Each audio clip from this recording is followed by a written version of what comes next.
আজকের ভিডিওটা বানাচ্ছি বেশ কিছুদিন আগে আমি একটা আঙুরের ভিডিও বানিয়েছিলাম আমাদের বাড়ির গাছের আঙুর বলে। তো সেই আঙুরের দুটো থোকা ছিল, থোকা দুটোর মধ্যে একটা কাটা হয়ে গেছে আর একটা রয়েছে। যেহেতু আমি বাড়ি ছিলাম না সেই কারণে একটা থোকা বার করে ঠাকুরকে দেওয়া হয়েছে। আজকে আর একটা থোকা যেটা আমার জন্য রাখা ছিল সেইটা দেখাই সবাইকে। কাছি নিয়ে এসেছি কাটবো বলে।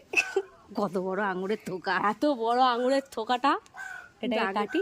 হ্যাঁ এখান থেকে কাটি। হ্যাঁ কাট।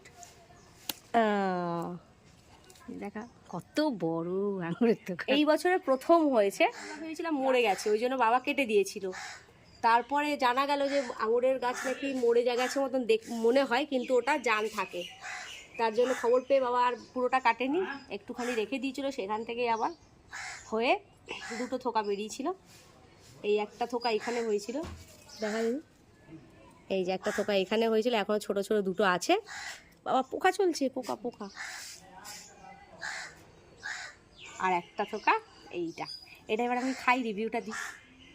একটা খেয়ে আজকেই আমি বাড়িতে এসেছি সকালে, আমি এইটার জন্য মনটা ছটফট ছটফট করছিল কখন দেখবো। খেয়ে খাই, মুছে খাই, পোকা ছিল।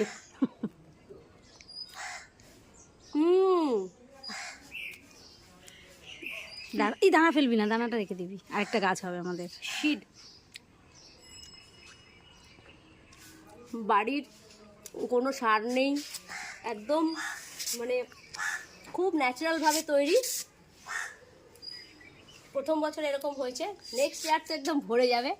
আর আমরা এখান থেকে আঙুরের জেলি বানাবো, আঙুরের জিনিস হয় সব বানিয়ে বানিয়ে আমরা খাবো আর দেখাবো। ততক্ষণ টাটা।